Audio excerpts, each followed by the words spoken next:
Hi,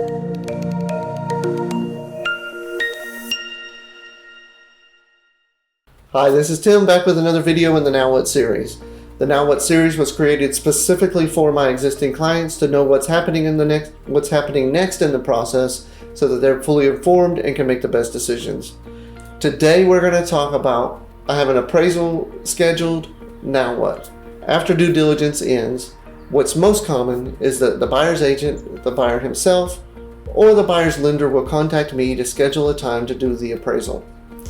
The appraisal is a very important part of the process and is specifically needed if the buyer is getting a mortgage. Sometimes if it's a cash buyer, no appraisal is needed. We'll discuss those specific situations with you. However, in most of my deals, an appraisal is required. Here's what I'm going to do for you. I'm going to prepare a specific packet about your property for the appraiser.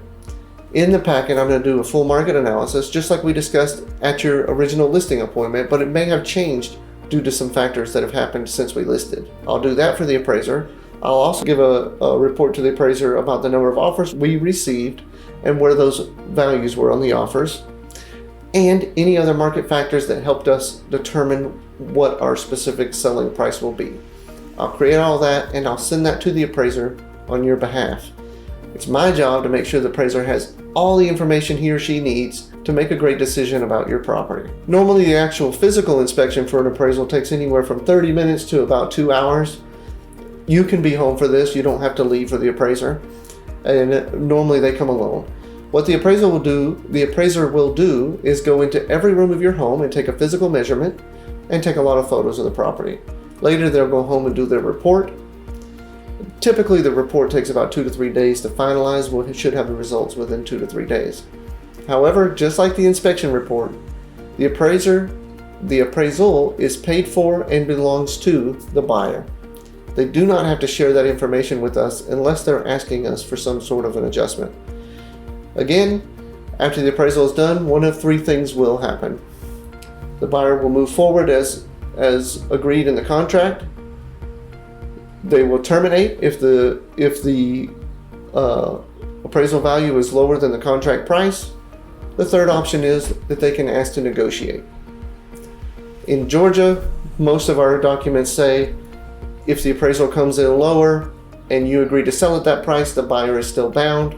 That depends on your specific contract. We'll discuss that outside of this video. Remember, this is the third point of negotiating. In a typical real estate transaction, there are 3 points of negotiating: when you make the contract, when you get the inspection report back, and when you get the appraisal back. Those are the 3 points of negotiating in a typical real estate transaction. Let's talk about what an appraisal is and what an appraisal is not. Many people believe that an appraisal is an accurate representation of what the property is worth at that time. In some ways that's true, but not really. What an appraisal actually is, in most cases, is an estimate of the value of the collateral in a loan. In other words, what most appraisers are doing are estimating the amount of risk that a bank is willing to take on this property and on this loan. And that can vary from buyer to buyer and loan type to loan type. It is very common, and I've seen this on many properties, where someone comes in for a VA loan and gets a certain appraisal, whereas we are already under contract before and we had a conventional appraisal that was significantly different. Appraisers are estimating the amount of risk that a bank will take on that loan, estimating the value of the collateral for that specific loan and that specific buyer.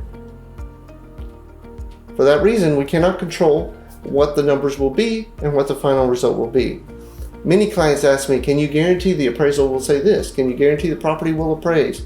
I cannot make any guarantees about things that are outside of my control. I can guarantee great customer service, good communication, good processes, good marketing. I cannot guarantee things that are outside of my control. A seller asked me recently, what can I do if the appraisal is low? We have several options. First thing I can do is contest it. If we feel that the appraisal is unfair, I can contact the appraiser, give them more information, and ask them to reconsider that information. He or she may do that, or they may not. It is within their right to do so. The other thing we can do is we can negotiate. Often, if a buyer really wants a property and a seller really wants to sell, we can make an agreement somewhere that makes sense for everyone. That's what I'm doing. That's what you've hired me for, is to find a win-win solution to problems so that we can get you to the closing table. If you have any other questions, please let me know. If you have suggestions of another video that we should make that we haven't made, please write it in the comments below. I'll see you in another video, and thanks from Tim Got It Sold.